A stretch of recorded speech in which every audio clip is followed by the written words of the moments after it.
Центральный госпиталь – единственное военно-медицинское учреждение в республике. Он был основан в 1995 году на базе медсанчасти СФТИ.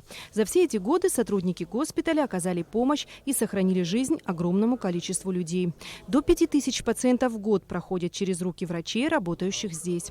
Учреждение объединяет военный госпиталь и районную больницу Гулрыбского района, а также 10 отделений различной медицинской направленности. И вот уже 27 лет вот так сосуществуют, значит, две совершенно разные структуры, то есть военная и гражданская. За весь этот период никаких проблем между ведомствами не было, все идет в плановом режиме. Посещаемость нашей больницы, она одна из самых больших, наверное, по республике.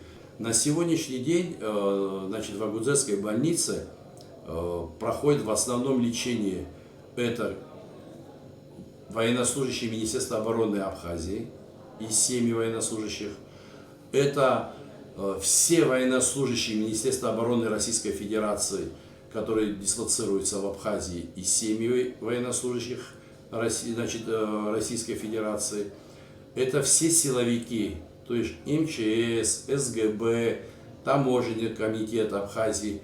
И плюс еще, значит, просто гражданское население района.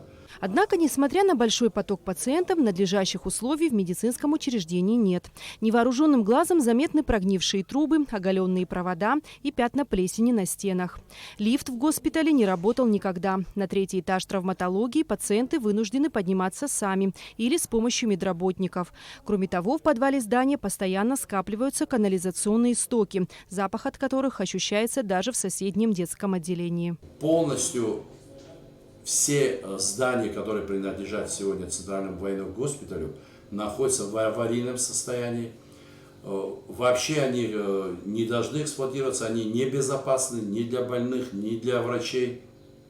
Полная антисанитария, потому что нет канализации, в районе нет централизованной канализации, в госпитале нет своей канализации. Тот ремонт вы сами потом увидите, все, что было сделано, все было сделано своими силами, силами сотрудников и силами спонсоров.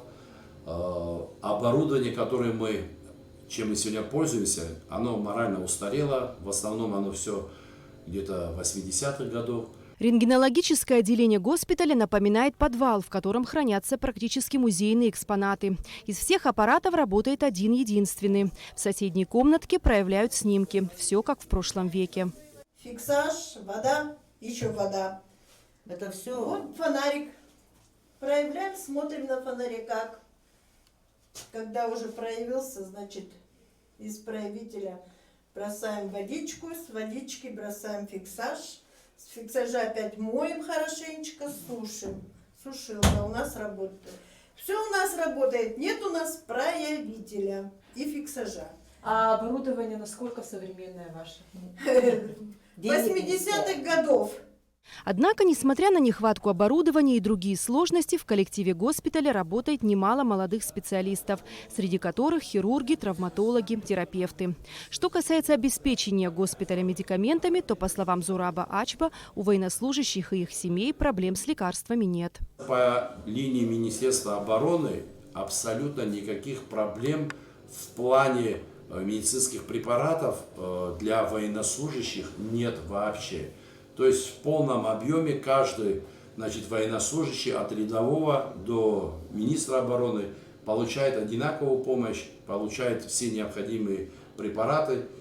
У нас основная проблема – это гражданское население, ибо Министерством здравоохранения никогда нам не выделялось ничего. В отличие от других больниц Абхазии, ни оборудование, ни медпрепараты, ничего. Кроме единственного, что выделяет Министерство здравоохранения, это, значит, обезболивающие препараты и, значит, препараты, которые, для наркоза. и детские прививки. Все, больше ничего. По словам Зураба Ачиба, работа в нынешних условиях небезопасна для пациентов, так как ограничивает диагностические и лечебные процессы. В связи со сложившейся ситуацией у коллектива Центрального военного госпиталя назрела необходимость обратиться к высшему руководству страны. С коллективом мы собирались, всем коллективом, от санитарки до начальника госпиталя. Вот, был тут и главврач. Приняли решение обратиться, и есть такая возможность, вот я обращаюсь к господину президенту, обращаюсь к господину премьер-министру. Я вас убедительно прошу просто в ближайшее время посетить военный госпиталь и воочию самим все увидеть и убедиться, в каком плачевном состоянии мы находимся. Вот если этого не произойдет, мы оставляем право с собой просто закрыть госпиталь и не выходить на работу. Несмотря на такие ужасные условия работы, в данное время госпиталь продолжает прием пациентов. Гражданское население, обслуживаемое больницей, составляет около 25 тысяч человек. Эсма Голандзе, Степан Мартиросян, Абхазское телевидение.